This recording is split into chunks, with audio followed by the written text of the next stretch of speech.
business hands and helping them out, you know. I'm Gavin MU6GBG. I do work for C5. I do radio stuff as well every now and again. And I'm not used to public speaking, so please forgive me if I'm a bit rubbish.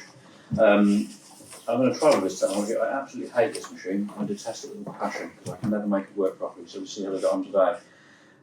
So we're going to talk about off-grid messaging with MeshCore and Meshtastic over Guernsey. Further afield now. And it's worked brilliantly. So I've set up something called I'm calling the Guernsey Community Mesh. If you've got a node set up at the moment, you've been out and about it, you'll see these little devices popping up, these contacts with GCM at the start of them. That's Guernsey Community Mesh, and they're numbered as to where they are on the island. So the mesh, be it using MeshCore and Meshtastic, I'll go into a bit more detail about what they are and what the differences are shortly. But they're decentralised, which means they're not controlled by any one person. So I've put some nodes up, but if you don't like my nodes, you don't have to use them. Somebody else can put some nodes up, I could take mine down, and the mesh will self-heal and it will carry on working. So no one person can disrupt it and take it down. There's no one person who's in central control. If you want to set up your own mesh, configure the settings slightly differently and have your own private communication system, you can. It's free, it's open source, the kit's really cheap. Self-forming and self-healing. If a node goes down, the network will just re-establish itself and work around it. With some of the nodes, they relay between themselves. So if you turn up somewhere and there is no network, you turn your nodes on, you've brought your own network with you. It autonomously routes messages and the telemetry as well. So telemetry is things like the radio status, where it is. Some of the guys have been mentioned, they've got temperature and humidity sensors on them, GPS modules, personnel play with the voltage sensing modules, but those are all routed on the network as well. It's peer-to-peer as well, so it will travel, the message will travel between people. They don't necessarily have to go straight to an infrastructure node. And as I said before, no individual company or government can monitor or control or restrict access. It's essentially CB radio for text messaging. Because these nodes, they relay text messages only. So I started out looking at meshing with devices around 2020 and before. And I was looking to build a network using these things called GoTenna meshes. They were really expensive. They're about £100 each. They were closed source. If the battery went flat, you had to go to them and push the button to turn them back on. To open them up, to get to the board, you had to crack them open with a vice and a little saw, and it wasn't going to be like a robust solution. So I very quickly abandoned these. But the idea of me was set in motion, and it came in. I played with them for a bit, and then it was like, no, this isn't going to fly at all. And then these new boards came along. A few years later, so I started reading articles about and seeing YouTube videos about Meshtastic initially in 2024, and I bought some of these LilyGo T-decks. Now these are these things here that look like BlackBerry devices, BlackBerry phones, and I bought some of these, and I thought, oh brilliant, these are great. Fired them up and realised I bought the wrong frequency, because I bought the 433s thinking, no, that's going to be great because like lower frequency is going to travel further, you know. Band restrictions and power limitations mean that it's actually not as good as the 868. So they initially looked great, but I made a big mistake with my first purchase. So if anybody would like some 433 megahertz ones, I've got about a dozen of them. So there are two bands. In some places there's only one band, some places there's 2 or 3 bands. The important thing to do is look up what is the most prevalent and popular in your area. For here it's the 868. So that's it. But power limit's far lower on the 433. So we'll move to the next slide. So how does it work? So what you do, you can either buy a device like this, which has the keyboard and the display and the module and everything in it. So this is a self-contained unit. You can literally buy this, flash the firmware to it, and get up and get messaging. More commonly, what you do is you grab what is basically called a companion radio. So these boards, very cheap. This is the Haltech V4, and these are about £25. If you buy the previous version, the V3s, they are about £15 on Amazon at the moment. And you plug it into your computer on USB-C, put the firmware on it, Bluetooth it to your phone. There's an app for your phone, and as long as this is on and you're connected, you can message from your phone. Your phone does the heavy lifting. This literally is there to relay the messages. While if you're on Meshtastic, whilst this is on, it's participating in the network and it will forward other traffic around. Meshcore doesn't work like that, but I'll go into that a bit deeper in that in a few minutes. With Meshcore, these companion radios won't relay traffic, but the router nodes do. So there's a router node here which I've built in a box with some big arrows on it. You'll see it after.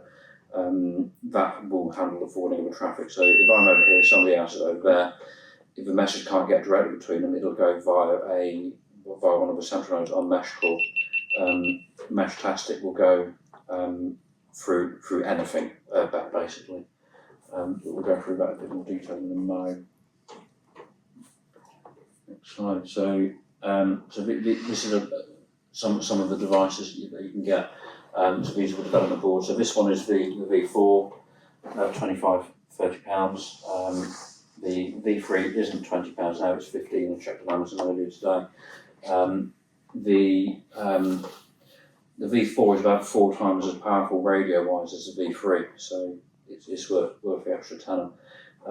These use about 40 milliamps in a default configuration. Doesn't sound like a lot, but when you run it on a solar panel, every milliamp counts. Yeah. These run with an ESP32 processor. The other Haltech version, which is on there, is the Haltech T114. They run on about 10 milliamps. That's about a quarter of the power that it actually uses, but the RF is about the same. So when I'm building solar powered repeaters and solar powered nodes, I always use the T114s, except for that one, which is an experiment. The TDECs, like those up here, and like these battery modules, they are about £75 all in for a self-contained unit. The LilyGo T-beams, which is a much wider board, they are a bit more expensive than the other modules, but they come with a GPS built in, and they've got something called PS RAM on them, which means they can act as a store and forward server. So if you've got a group set up where you're messaging between them, the LilyGo T-beams will hold like a mailbox of those messages. So the node goes out of coverage and comes back in again. It will backfeed with all of the messages it's missed, up to about 50–60 messages or a configured limit. If we're going to deploy them for a main infrastructure node to people who messaging is important, then we would look to put those out with the groups configured on them for the store and forward messaging.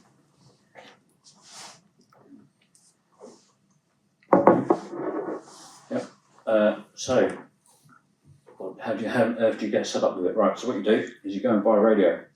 Amazon's your friend, and you decide which software you're going to try first.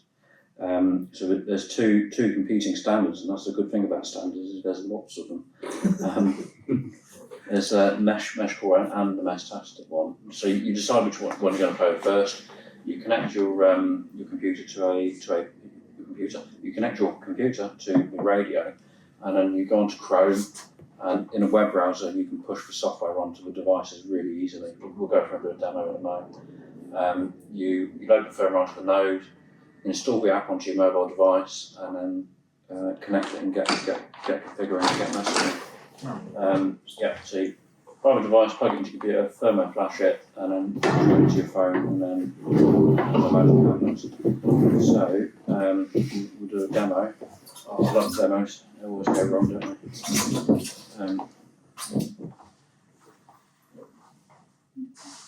So I've got a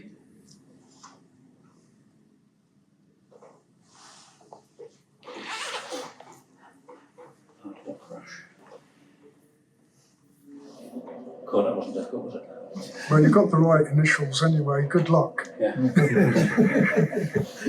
Okay, so we've got the browser up, and I'm just going to plug in a blank node. It doesn't have to be a blank node, but I just happen to have one spare. So go on, right, let's do Meshtastic first, yeah? Yeah. So you open your web browser and I've got a shortcut to it, that's handy. You go to flash.meshtastic.com, select your radio type from the list. So this is a Howtech and this is a V4. This one here. Select your firmware.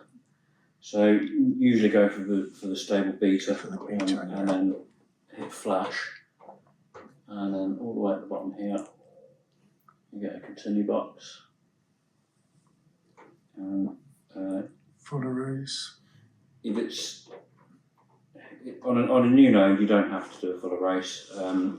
It's just if you're going from a node which you've busted somehow, or you don't want the configuration, then you do a full erase and install. Or you're coming from going between products, you do a full erase and install.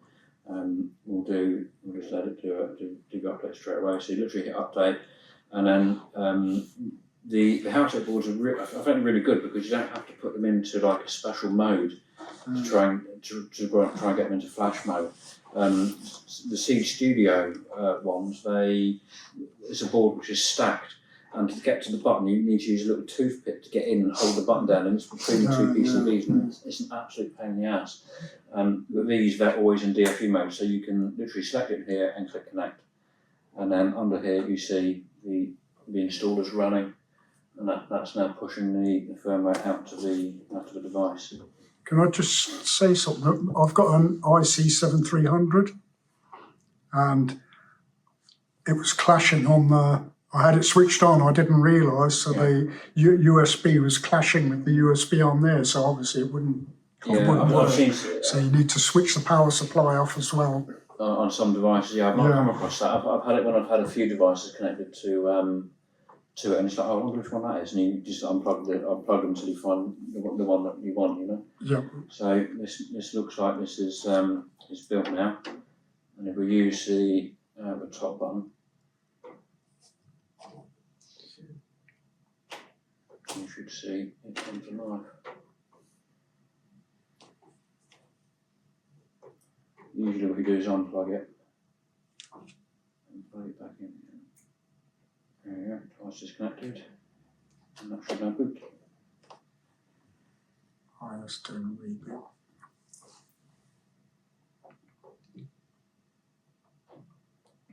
And of course we've got the demo effect.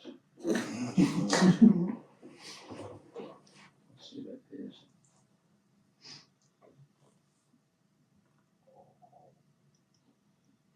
That's the one on the desk.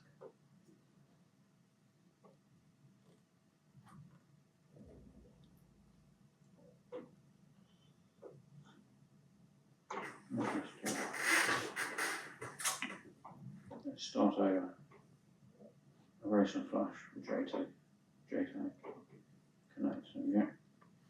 That's the thing, these boards are really forgiving as well, so if it kind of messes up, then it's just software to connect to it. But I'm connected to radio at the moment, so let's connect to what I think is going to be that one. I think everyone's got radios with them. So. You get the code gets displayed on the screen. So this is giving me 513668. Now, if you've got one without a screen, the code is 123456. Or if you've set it to require a different code, then it will be displayed in that little window at the bottom, that programming window.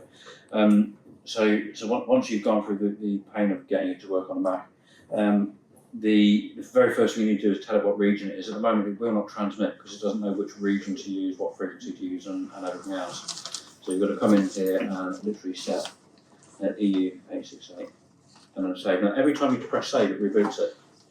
So it's like programming it like a Draytech Vigor router from about 10 years ago. Every configuration change, it will reboot it. And then reconnect. When it comes back up, then it is actually then participating in the network, and you can go through and then start setting your personal configuration. Now, because we've set the region, the very first thing it does when it reboots is generate its own security keys, and that can take a few seconds. even though it's open source and it relays the messages are encrypted, so they're private. So if you're transmitting on a public channel, that is private, it's encrypted, but everyone knows the key. So it's publicly encrypted. But if you set up your own private channels, like I made a GARS channel, the data is encrypted. If you're sending messages directly from you to somebody else, then the messages are encrypted. Nobody else can see them. So that's rebooted, it's reconnected, it knows what region it's in. If I go into nodes, over the next few minutes, this will start to populate with nodes that are on the network. I can actually just start sending out messages so people have got their own radios turned on. We can send a hello from new node. And that's been picked up by the TDEX here, so if I grab one of these and just send a reply. That one.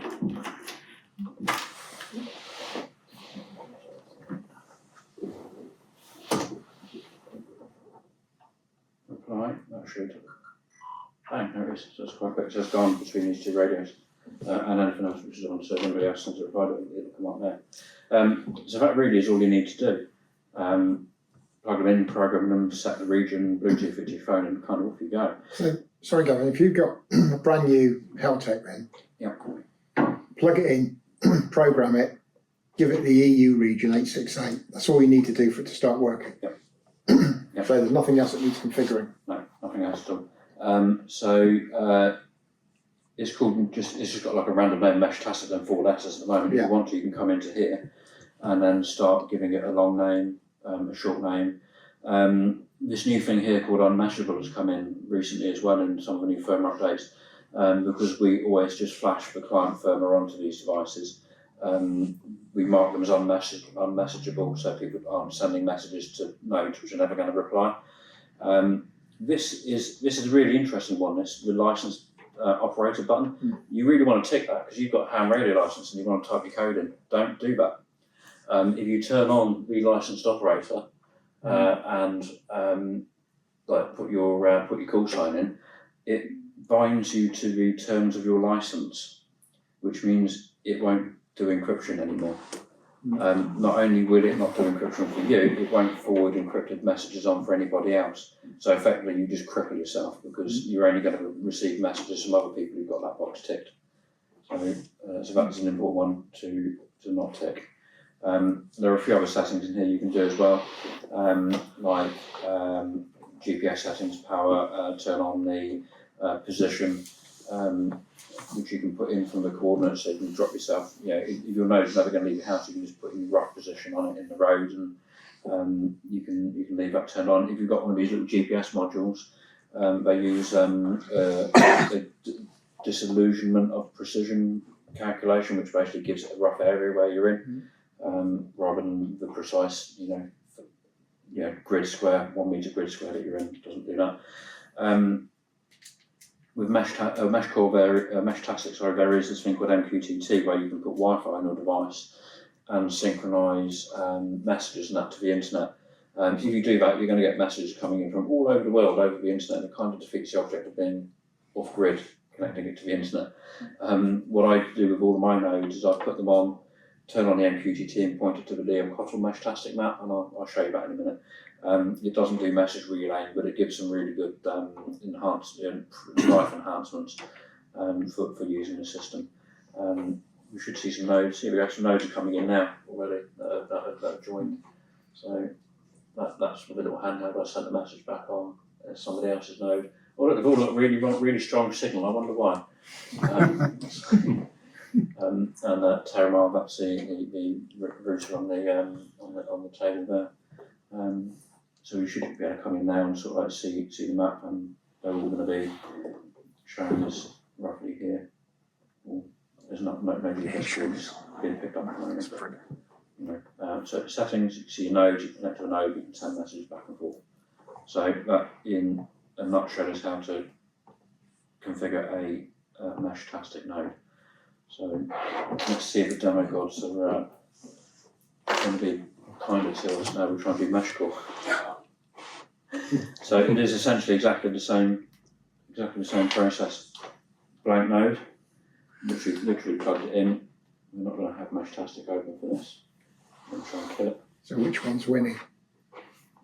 Well, we'll go over the differences in a minute, and then you can we'll take a vote, I think. So we're going to go Mesh Core Flasher. Again, it's exactly the same thing. You just look for the node you've got. This is how to V4 again here. We're going to do companion Bluetooth. I'm going to do the full 114 latest version. We will click the erase device button this time. Again, select the node from the list and flash. Wait 30 seconds. I'm just amazed I can do this in 16 megabytes, you know. Pretty tiny.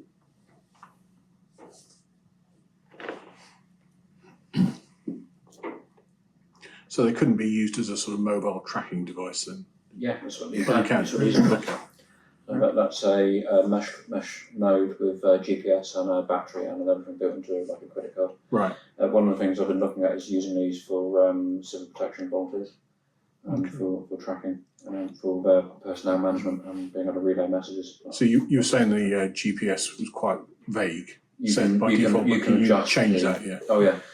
So when you set up a personal channel, you can enable precise GPS location. Right. And then, so you can basically say, over the public channel, just announce my randomly, my location to within 500 metres or 200 metres. Right. But on your own personal channel, do precise GPS coordinates. It'll take it from your phone as well if you want, so you can use your phone GPS as a... Yeah, for the embedded units, you can use these. So that should have done that. Yeah, that's rebooting and loading. So,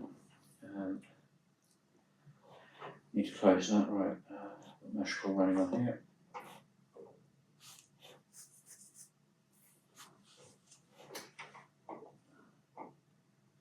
Disconnect and connect.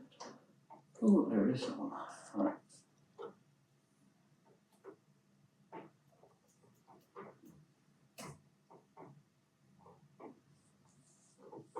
This just says loading, so I'm going to reboot it.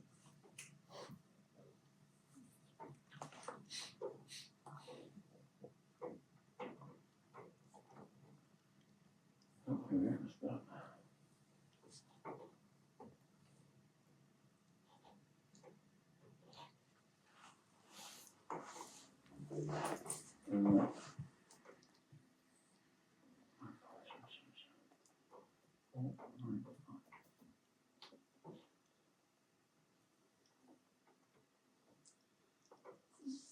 No, that could have been somebody else's device.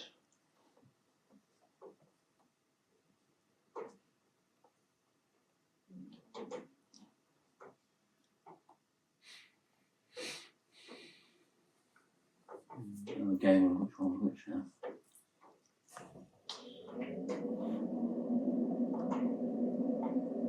Right, so it's not the USB 32 one.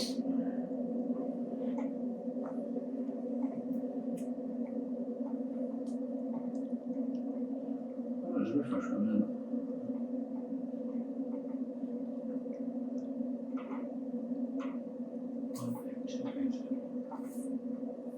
There we go.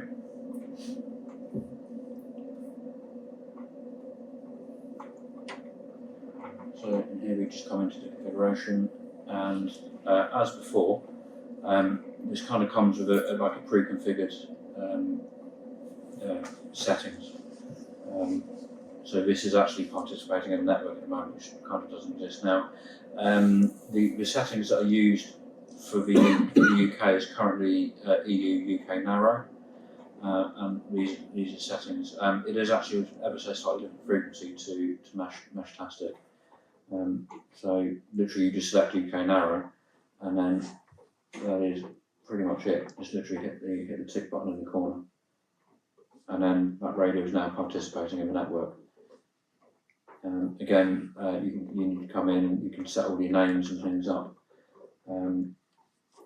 The identity for the radio, and that's all done in here. Very, very similar settings to Meshtastic stuff. Let's come back up. the mesh core stuff doesn't seem to reboot as much as the other one. So here we go, but there's the main go into this one, and let's just give them that new name. So now, unfortunately with mesh core you won't see nodes coming in as quick. Because the protocol's a lot less chatty, so it'll be a lot longer before the network devices appear in this list. Unless I go to one and try and do an advert.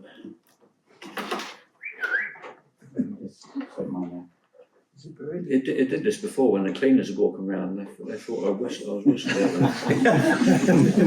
Hello, who's on mesh core? You're not allowed to do that, you know. Yeah, Mark had to get in there, didn't he? I think I'll be done That's found you, Mark. You found somebody? They charged us. I'll check. You chirped, did you? Good.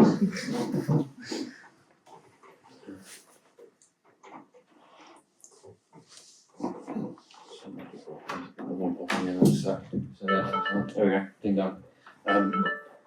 So there's a message come in, and then we've got a message on public. Hello. Right back. My name's not back. So those are like global messages, and so everyone will That's see public those. message. Yeah. Now I could go in now and look at contacts here, and I can look at Mark here. That'll be a message that goes direct to Mark. The other radios won't alert because that's only gone to Mark. So yeah, that's briefly how to set them up. It's not majorly difficult. Right, well, it's going to be difficult to try and get that presentation back up. Screen sharing. I've done it through. We're going to walk out and get a board with paper on it and then bring it in here. Those OHP projectors you put the acetate on. Yeah, when you were a kid. You remember those? Yeah. OHP.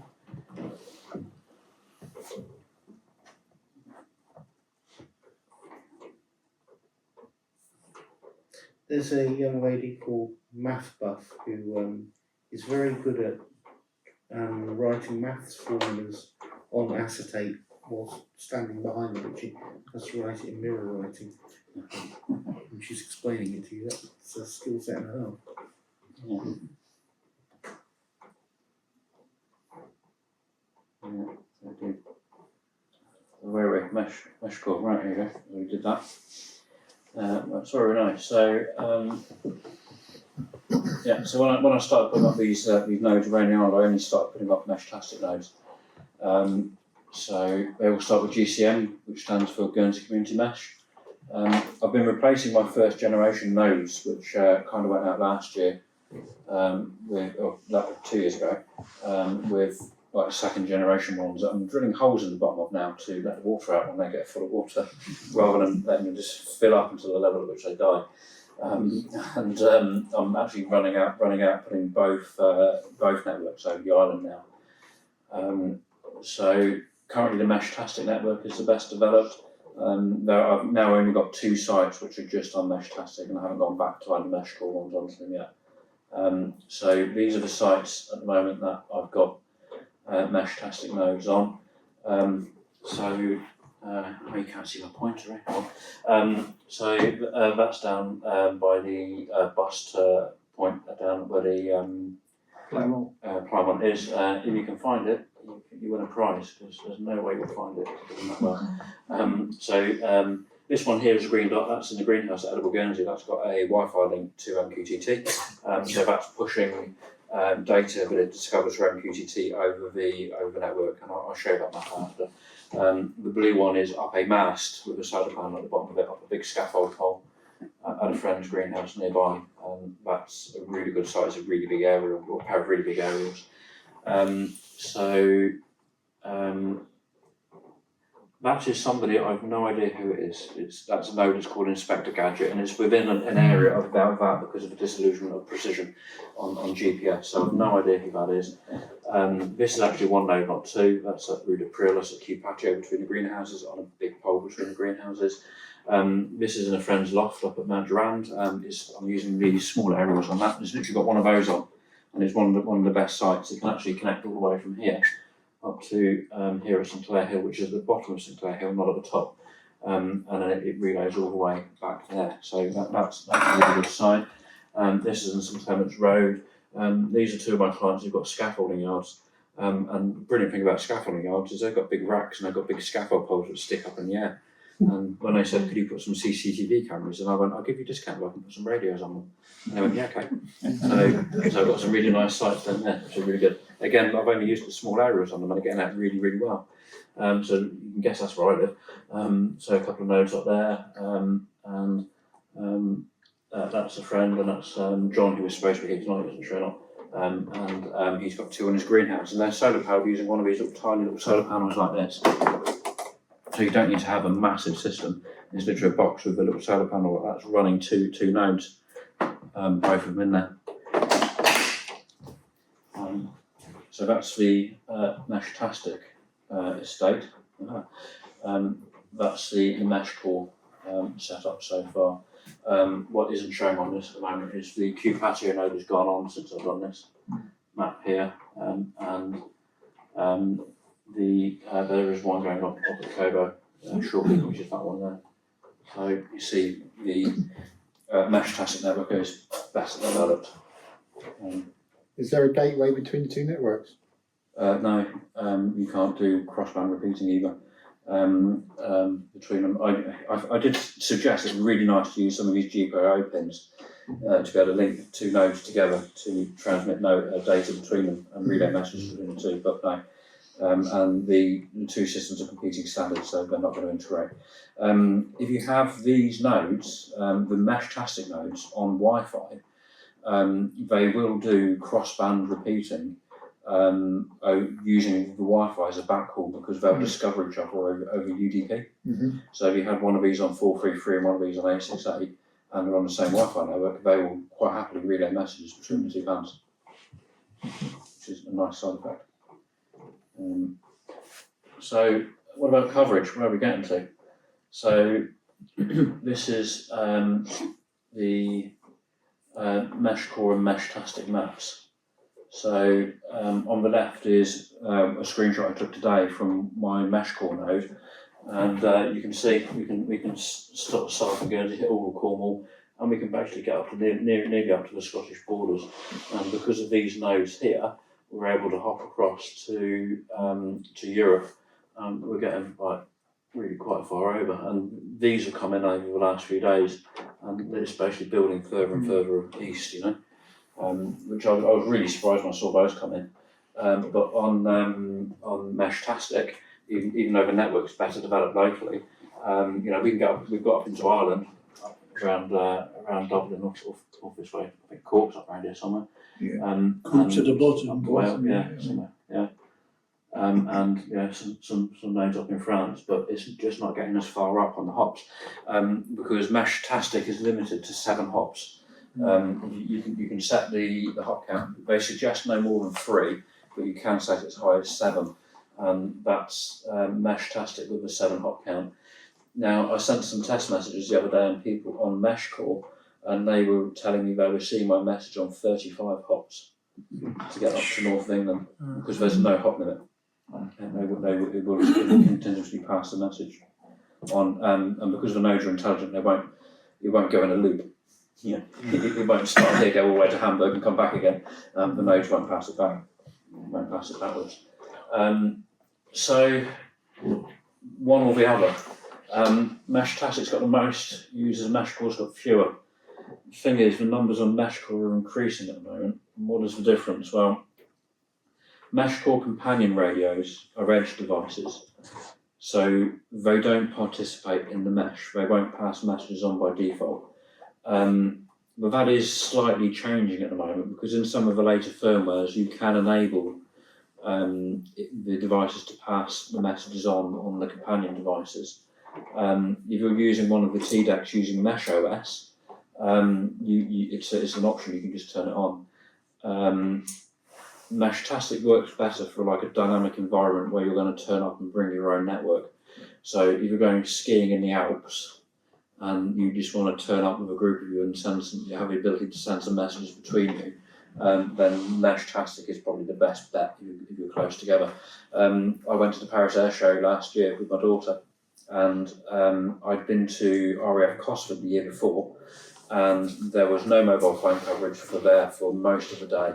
I've got a big camera on a pole, and for most of it I couldn't even connect to it using Bluetooth because there were so many people, so many aircraft, and I think they were doing some like electronic warfare stuff on the F-35s, but like Bluetooth between my wristwatch and the camera wasn't working to trigger the camera. No ability to send text messages, 4G or anything. So I thought, when I go into the Paris Air Show with my 16-year-old, we took the TDECs. That's why I bought 4 TDECs. Every one of us had a TDEC in our pocket, and I thought, well, we're just going to turn up and bring our own communications network. Why not? So when we got lost, we just went on the things and went, oh yeah, where are you? Oh, I'm here. Mine, I've got the map tiles on, so I could see where people were because I was getting updates from a GPS. So for that trip, Meshtastic did better for us because we could relay our own messages. Meshcore wouldn't have done it for us then because it wouldn't have passed the messages on.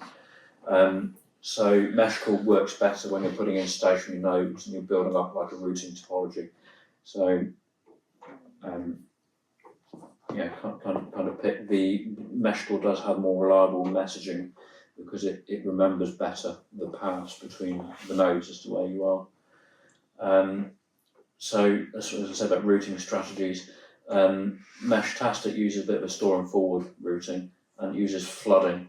When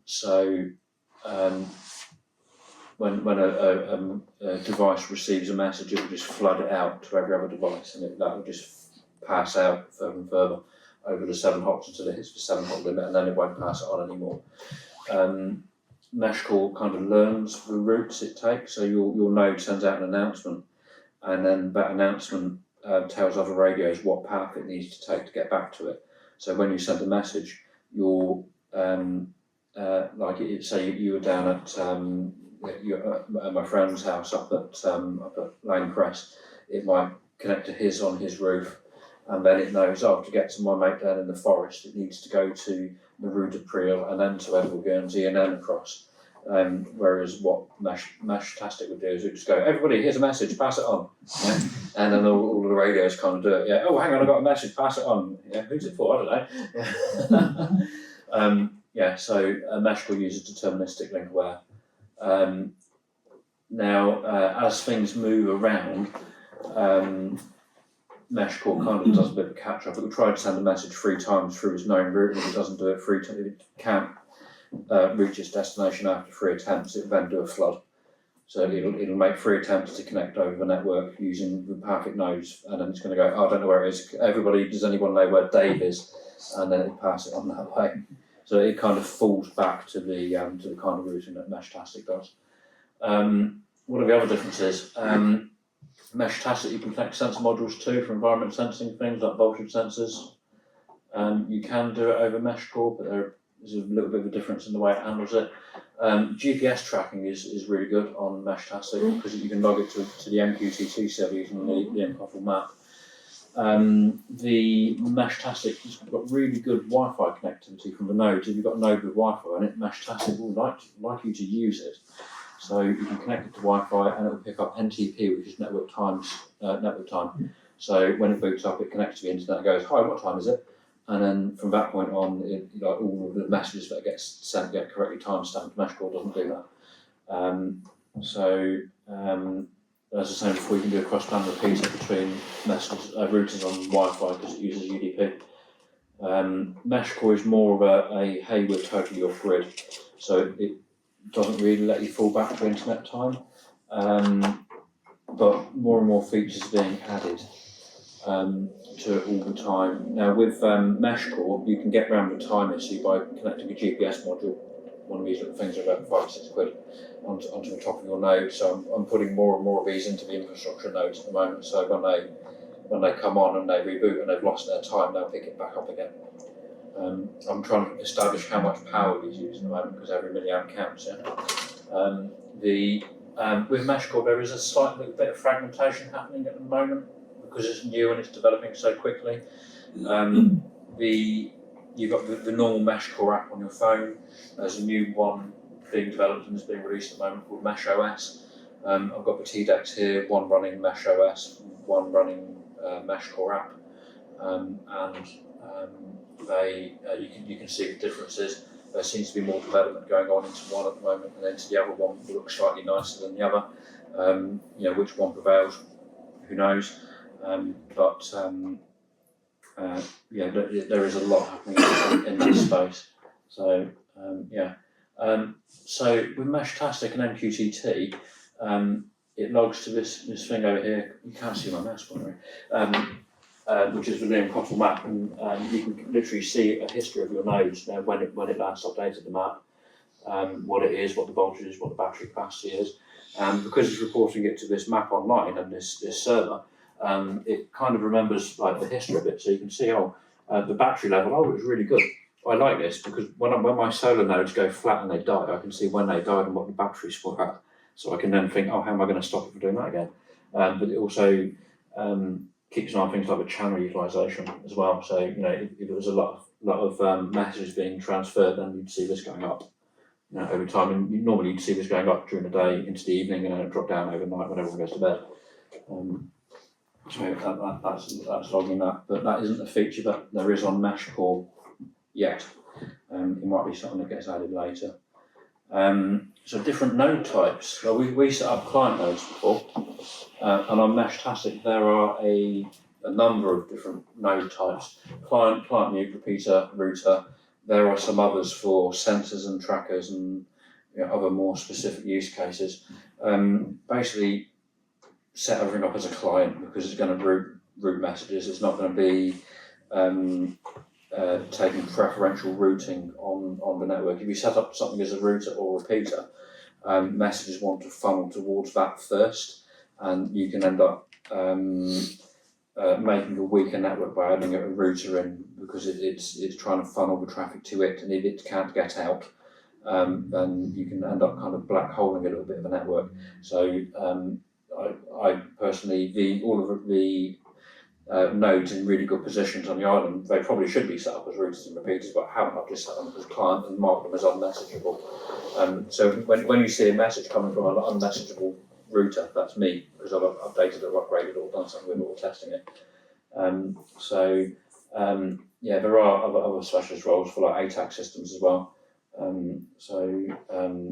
Which again would be used by like civil protection or fire and rescue or someone to share information.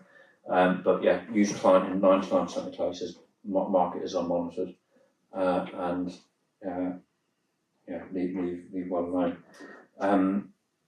With MeshCore, there are basically 3 types: a client, a repeater, and a room server. So client node is your companion radio that you're going to connect to a device, your phone, your tablet, your computer to send and receive messages, or this as a client end node. The repeaters are it's a very stripped down firmware, very low power, doesn't really enable the screen, doesn't have Bluetooth enabled, doesn't have Wi-Fi enabled, so it uses very, very low power. And that's what kind of handles all of the back end deterministic routing. So that it kind of keeps track of who's where and where to pass the messages on to using a routing table. A room server is basically a chat room. So you can set up a node as a room server, and you can go in there, leave onto it. You can leave messages, and people can connect later and pick up messages like an old style BBS, So welcome to the 90s, and that's what that's for. So you don't need to have a room server for operation. It's for storing and forwarding messages. So I haven't actually set a room server up yet. So is it public or private? It's both really. So the public channels are public, they're encrypted, but they're encrypted with a password that everybody knows and it's programmed into the firmware. You can get on there. There's some really good chats going on there. You know, I keep it up on my iPad at night next to me when I'm on the computer, and you can see people chatting from all over England and that on it. And you can see, I've picked up from this many hops over here, you know, and then you can message people individually, so you can literally click on their name and send them a private message. You can generate QR codes and private keys for doing messages in little group rooms, group chats.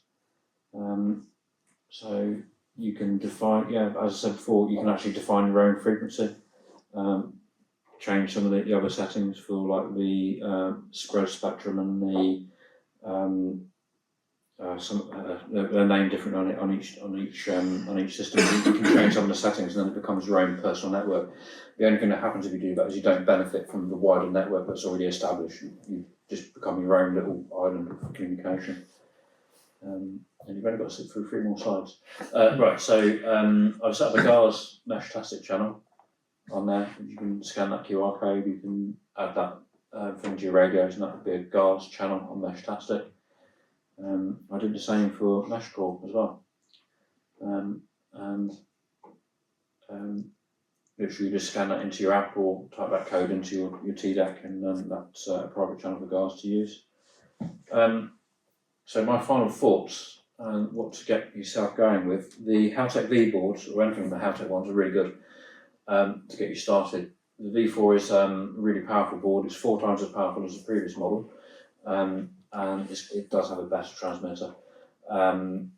If you can, and you're going to start playing with it at home, you're not really going to get very far just sitting in your lounge with it on your lap, with the little crappy area that comes with a little helical wound stick, you know, all the little. That's these, I take it. You know, these, that you're not going to get far with that, you know. So you can buy an extra one, stick it up in a loft. Some of the best people I've spoken to over here and elsewhere, they've just literally bought one of these metre long fiberglass sails, stuck a node on the bottom of it in their loft, and they're getting out brilliantly. You can print your own 3D cases as well. I've got 1 or 2 here. If you go onto eBay, there are people just literally printing 3D cases and selling them for a couple of quid, or you can run them out in your own 3D printer, and etc. Just stops you from shorting it out and making it very exciting momentarily. If you get, you can program it all from the app on your phone. What I've done is I keep all my notes and all my configurations for all my nodes on OneNote, and I've got them all written as command lines. So you'd like to set up a new node now, I just edit the text file and copy and paste it into a command line, and bang, it's done. It's the same way every time, you know, which is really handy. We could do with some more nodes around St Martin's. That's a bit of a dead spot. So everyone's around St Martin's, particularly near the coast, and that'd be brilliant. So, like I say, I'm particularly interested in using the net mesh for tracking personnel and assets for civil protection, maybe tracking coast boats and stuff for coast guards. Got a node on a boat, friend's boat, and we use it for checking the batteries. And you know, has it pulled its mooring? Has it sunk? Where did it sink? It's good. I will just see if I can flick and show you the Liam Cottle map, if the demo gods are willing. Yes, they are. Excellent. So literally you can go to this and go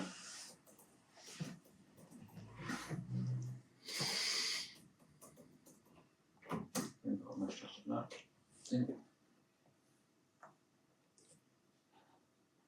Right. This aggregates information from all over the world. So make sure I can come into here. When it finishes refreshing, you can see some of the nodes. So like this one here is the one I get issues with. So this is remote, it's not connected to Wi-Fi, it's just literally set to broadcast its battery status. And I can say show no details, it's going to show us here. And I can see a lot. So it's got a very small solar panel, so it charges and discharges every day. And I can see what it goes down to every day. You see that bottomed out about 77%, and then it started recharging the next day. And down there it's about 78%. So it wasn't a particularly good day today, so it's not charged up very well. It charged up a lot better yesterday. So this is just recording its data over MQTT. Meshtastic does this, Meshcore doesn't. I have put in a feature request, but because of the way Meshcore handles broadcasting of node information, it's not likely to get fulfilled anytime soon. So it's one of the reasons why I'm putting both nodes in the boxes, because it's one set of batteries. I can monitor them with Meshtastic, but it's working for Meshcore. So on the desks here, you can have a look at. I've brought a load of stuff, and this is like a hobby that's become an obsession. I've spent lots of money on it.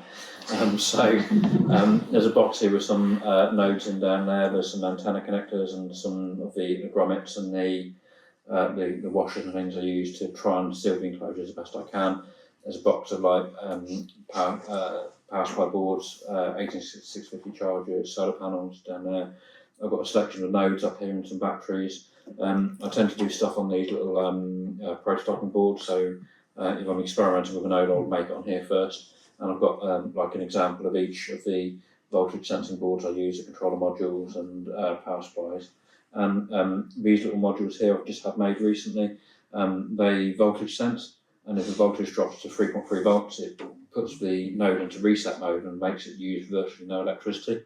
Then when the voltage comes back up to 3.6 volts for more than 6 seconds, it turns it back on again. So I'm hoping that these will stop the nodes from going brain dead. When the sun doesn't come out for a few days and the voltage drops too low and they die. So a couple of them haven't really come back. It requires a visit, which when you've done a bit of a gorilla node and you're like scaling someone's pole with a ladder in the middle of the night to try and press the reset button. Not that I do that, of course. Yeah. So that's it. Any questions? Yeah. What's the app for the phone? So it's just in the App Store, Meshtastic app or Meshcore app. You just literally search in the Google Play Store or Apple Store. So kind of on Meshtastic, I see you can set up to, is it about 8 or 9 different channels? Yep. So you can have, a family channel, a GARS channel, Yep. whatever. So Yeah, clock yeah. channels, etc. Yeah. So I've done one for me for my private call sign, so I can turn off the disillusionment of precision on my node, so I get the precision updates on my own channel, and then it comes back on that. So you can have like a family one or wife group, mistress group, Yeah. friend group. just don't send them both at the same time, Yeah, be careful. I wonder how many missiles.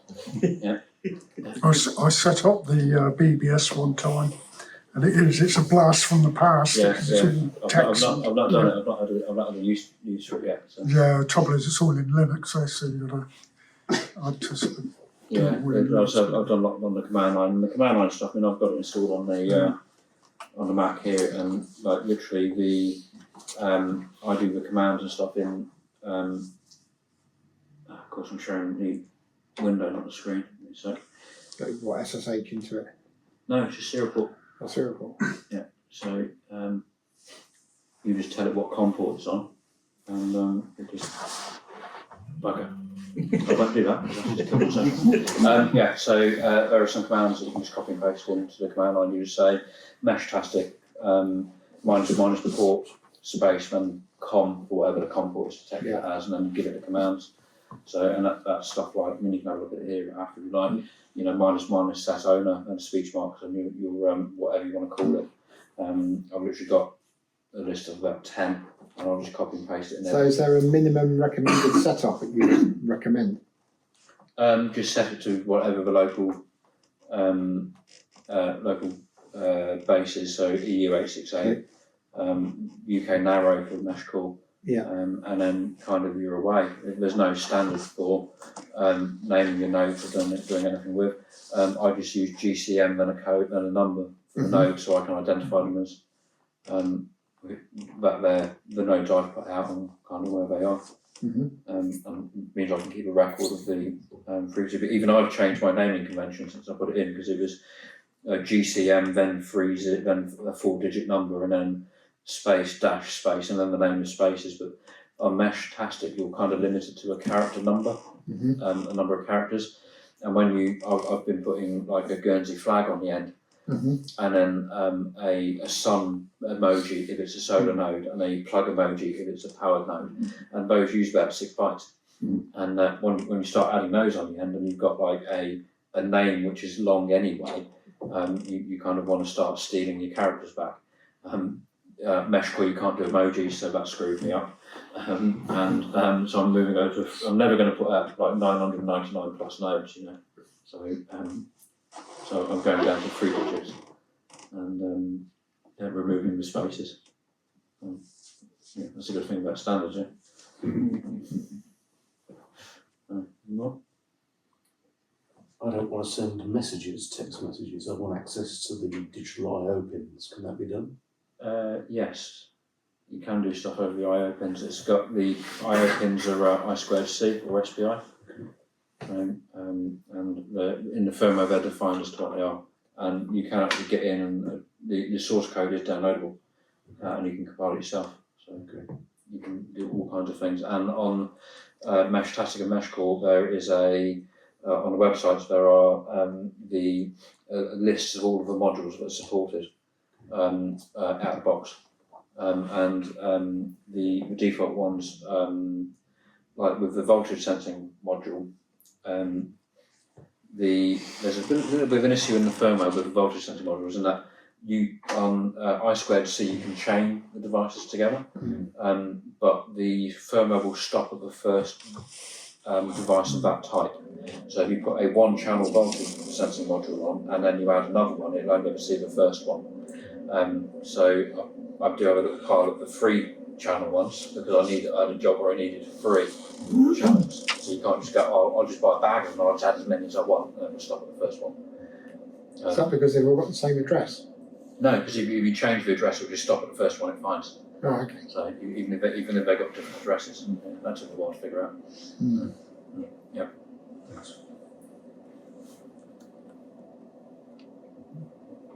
If you write Arduino programming, then it's ESP32 stuff's very similar. Yeah. I think Glyn's done some Arduino programming, so he's your man. So is that like a self-help group on Guernsey for this, or? It's me, huh? Yeah, right, okay. We're all here, yeah. Yeah, so this is us, yeah. There's a couple of guys who've got them on the West Coast, one at Covo, one at Bazon, Jake and Luke.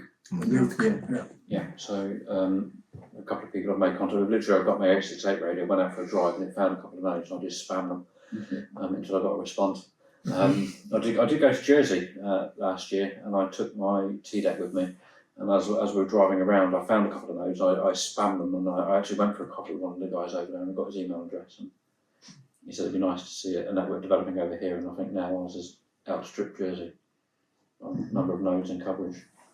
They got a couple in St Helier, 1 or 2 out towards the airport, but that's kind of it, you know. They got nothing on Mesh Core. I got to saw one pop up once, but they probably did what I did when I first put Mesh Core on. I turned it on and went, oh, there's literally nothing out there. Yeah. And I thought, well, you know, no one's going to, if you don't build it, no one's going to come, you know. So I thought, I'd already established some of the Meshtastic sites, and I thought, there's no hassle just to add another radio. Yeah, so as I went round and drained all of the ones that filled up with water, there's no hassle just to put a Y cable in and drill another hole for the air and swap them over. I can get those boxes quite cheap. You know you can get the plugs with the Gore-Tex membrane in. Yeah, but they've got a ridge in them on the inside. They tend to be for breathers, not necessarily for drainage. So when you screw them in, they tend to go up inside, and then you screw a knot down over it, so they don't drain. You've got to get like a good centimetre of water in it before it'll actually lap over the top and go down. Oh, that's to stop. Well, yeah, okay. If you haven't got it well sealed, and you're getting water in. Well, that's a different issue from condensation forming. Yeah. So I drill through the top of the box and use the glands, and I put a bit of heat shrink on them. I tighten them up as much as I can, and I seal them with silicone before they go out. But for some reason, I always just seem to get something. And even these are the rack proper solar nodes. They come with like a proper gasket on them and everything. And both of the ones I put out, I went to them and thought, oh, these are a bit heavier than they should be, slosh, you know, and they were full of water because there was no drain hole in them. So a couple of them I drill out the area at the top and I put an N-type in, and then just completely splather it with silicone. But for some reason, they still seem to get water in them. I don't know whether it's because the air pressure difference. Yeah. it just literally sucks the water in It's past. happening with a lot of marine equipment, echo sounders, where Yeah. they're completely sealed. Yeah. With the change in temperature. It just sucks the Yeah. water in. Yeah, so they need, Pumps it in. they need, Pumps it in. yeah, they need a drip hole. Just So- made a little hole in the bottom. Yeah, so I use those, I think they're like cabinet, breather holes. Yeah. But they're, since I've been fitting those, I haven't had a problem. I don't know whether it's just because the water that streams in streams out the bottom of it.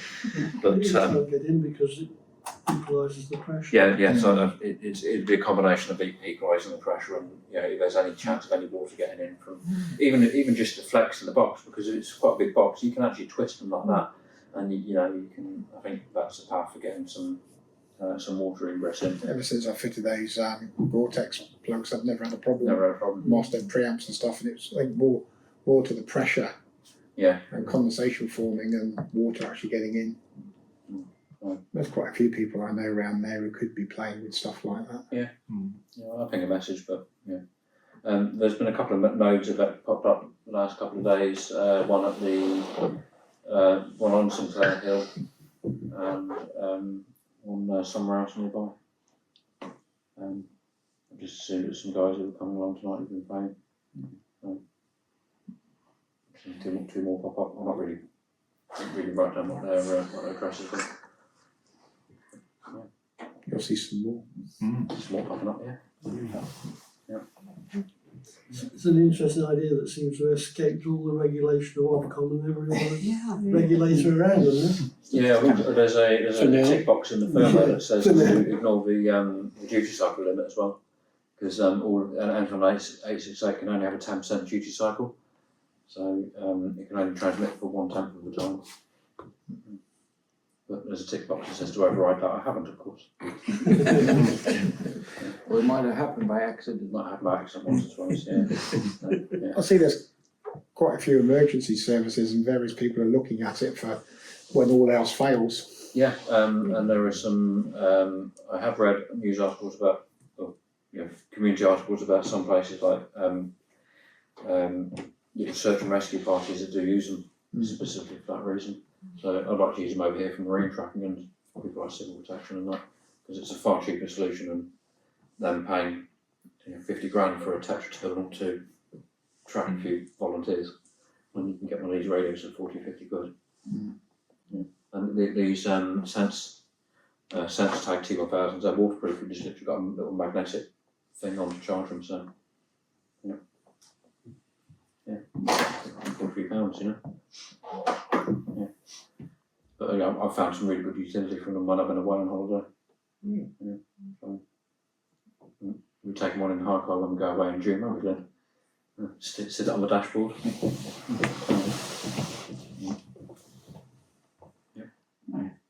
So if anyone wants to come and set up a node or So what we're going to use, Meshtastic or Meshcore then? What's the plan for GARS? Sounds like Meshtastic is going to be the better option. Both. Yeah. Let's start with Meshtastic. Just there's more of an infrastructure and probably more. Chance of it working? Yeah. I take it these little things you can power up via the lead or via the USB port? so you can power them up via the USB over 5 volts. There is a little 2-pin connector you can use to put 5 volts in. There's also pins exposed on the header on the side.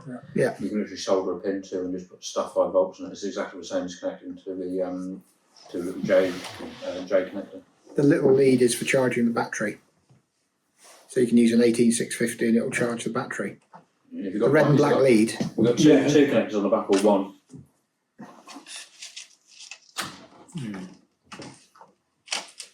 So that looks like a V3. Yeah, there's a V3. Yeah. So that'll be about That goes in there. and that'll be a battery. But the 5 volt pin on the side is exposed, so you can actually just solder on and just put 5 volts in it Yeah, right. on that. I'm surprised there aren't sellers who sort of list on sort of eBay or whatever saying, pre-configured for EU or something. Well, some of them will pre-flash them, and then you I get just them use used the separately. USB online to power See, there you go. Oh yeah, so it's That's my help tech. Yeah.